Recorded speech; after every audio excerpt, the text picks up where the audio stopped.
जानकारी अच्छी लगे तो ऐसे ही और रोचक किस्सों के लिए हमारे YouTube चैनल को सब्सक्राइब करें और Facebook पेज को फॉलो करें।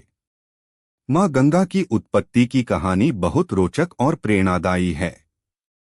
यह बात उस समय की है जब श्री हरि विष्णु ने देवमाता अदिति के पुत्र के रूप में अपना वामन अवतार लिया था। उस समय धरती और स्वर्ग लोक के अधिपति दैत्यराज बलि थे। वह अपने गुरु शुक्राचार्य के बताए मार्ग पर चलते हुए निरंतर चलने वाले यज्ञ करवाते थे और गरीबों एवं ब्राह्मणों को दान देते थे। उन्हें अपने दानवीर होने का अहंकार था। उनके राज्यकाल में देवताओं के लिए बुरा समय चल रहा था। उनके राज्य में असुरों को उनकी सुरक्षा प्रदान थी, जिससे आम जन को कष्ट भी भोगने पड़ रहे थे। तब प्रभु ने इस समस्या को हल करने हेतु वामन अवतार लिया। बालक ब्राह्मण रूपी वामन देव दैत्यराज बलि के यज्ञ स्थान पर पहुंचे। जब बलि की नजर उन पर पड़ी तो बलि ने उनसे उनकी इच्छा पूछी।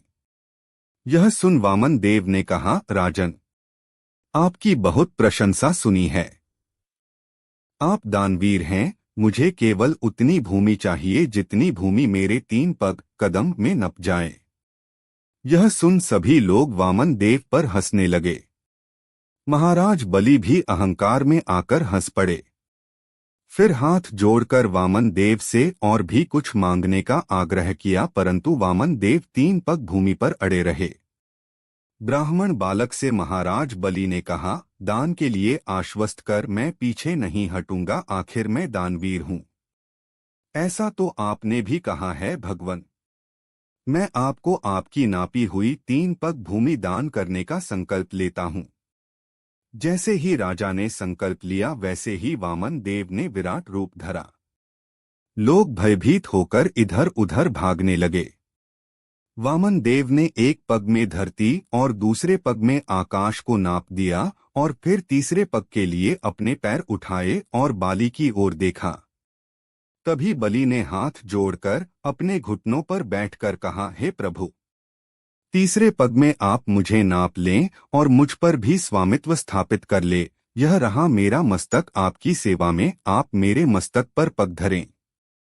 जब प्रभु आकाश को नाप रहे थे तभी उनके पैर का अंगूठा ब्रह्मांड में टकराया और वहीं से दिव्य जल बहने लगा, जिससे प्रभु श्री हरि के चरण कमल धुले। वो दिव्य जल की धारा जैसे ही प्रभु के चरण धोकर नीचे की ओर गिरा, तभी ब्रह्मा जी ने उस जल की धारा को अपने कमंडल में धारण कर लिया और यही जल धारा ब्रह्मा जी की पुत्री गंगा कहलाई। ये जल धारा श्री हरि विष्णु के पैर यानी पद से टकराकर निकली, इसलिए देवी गंगा को विष्णुपदी भी कहते हैं। महाराज भगीरथ की तपस्या से प्रसन्न होकर देवी गंगा के पिता भगवान ब्रह्मा जी ने उन्हें धरती पे अवतरित होने की आज्ञा दी। किंतु देवी गंगा की जलधारा के वेग को सहने की क्षमता धरती में नहीं थी, इसलिए कैलाशपति प्रभु शिव ने उन्हें अपने जटाओं में धारण किया और इसलिए देवादिदेव महादेव को गंगाधर भी कहते हैं। महाराज भागीरथी की तपस्या से प्रसन्न होकर उन्होंने अपनी एक जटा खोल देवी गंगा को धरती पर आने दिया। माता गंगा ने धरती पर आकर भागीरथी के पूर्वजों को मुक्ति दी और माता गंगा की सकारात्मक ऊर्जा से पूर्ण अमृत तुल्य जलधारा मनुष्यों के लिए कल्याणमयी सिद्ध हुई। माता गंगा को देवनदी भी कहते हैं। उम्मीद है कि आपको मां गंगा की उत्पत्ति की कहानी पढ़ने में आनंद आया होगा।